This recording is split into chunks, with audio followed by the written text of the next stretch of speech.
Hey everyone, Dark Master Overlord, and today's video, this tutorial is going to be a little different than usual. Most of my tutorials, I notice, are relatively small, and today I decided I was going to build a house in the swamp. Now I think that's a really cool idea because it's in the water, and swamps don't usually have too deep water. They're relatively shallow, and I thought, why not? I'm going to build a house in a swamp. Now this house is a little bit more big than the ones I've done before, except for like my first tutorial. So the first step would be to build some kind of support system. So I just built a bunch of pillars, and then I built the frame. Now the first step is usually the frame because it helps you shape out the tutorial, the build I mean, it helps you shape the build, and the frame helps you decide the size and everything. It doesn't always have to be wood, by the way. Frame can be other things. Normally I like to use log. If we go inside, I know I didn't usually do this before, but I did some decorating, like some kitchen appliances. I built a staircase. There's a chest.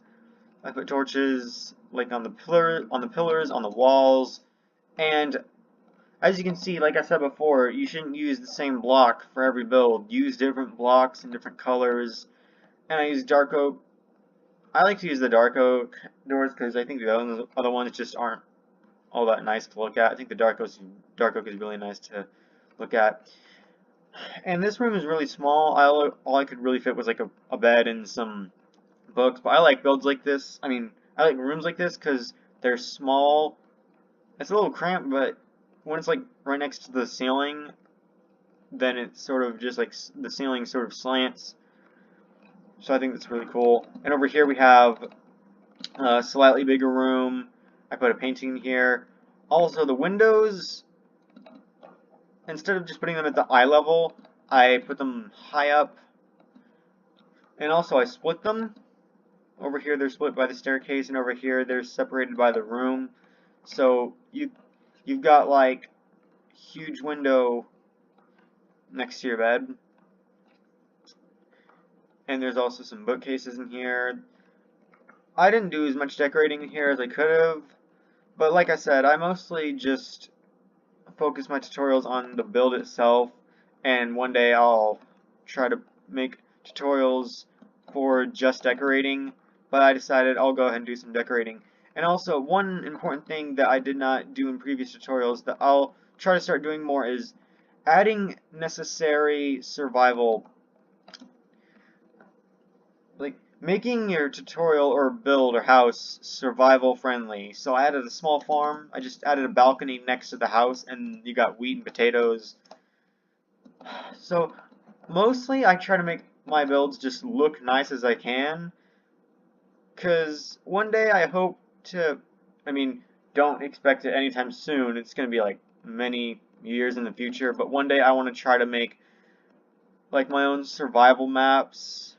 So builds that just look nice will be my main goal, my main priority.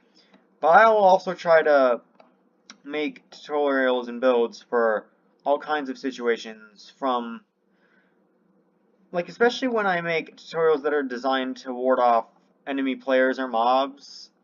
But I still try to make all my builds look nice while still having specific purpose. Because Minecraft isn't always just about looking nice. I mean, I think a lot of it is about looking nice, because no one wants to play a game or a server and the builds aren't looking nice. Because I don't like to play on servers where the builds aren't nice.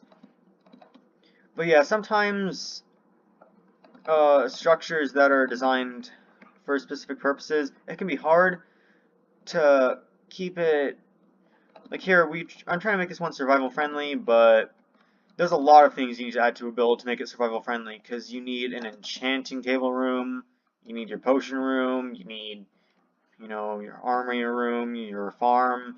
There's a lot that you need to, there's a lot you gotta do with builds to make them survival friendly or mob proof, or if it's, like if you're playing on a faction server and you're fighting against other players, you want your build to be player proof. Make it hard to raid.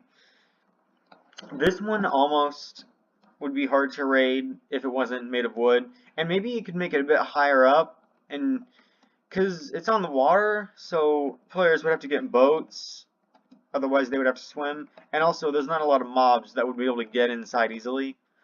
Also for the roof, instead of just doing like up and down stairs like I did here, normally this is what I would probably do if I just wanted to do a simple roof, but this is a big build and I thought I should try to make the roof look a little nice. And I didn't just use stairs, I also used slabs. It's a little rugged, but it's also a bit less steep, so the roof looks a bit nicer. And I also use two different kinds of wood, so I use different colors, different blocks. You want to do that with every build that you can, because the more color and variety you add, the better the build is going to look. And one day I promise I'll try to dedicate a video and make more videos to help you with designing and just making the inside and outside look a bit more nice. I mean, you know, both the inside and outside look nice, but I just try to focus on getting, right now I'm just trying to focus on some ideas for different biomes, different house ideas. But I hope you guys enjoyed the video and hope this gave you some ideas, or just, you know, ideas in general, because these are mostly to inspire.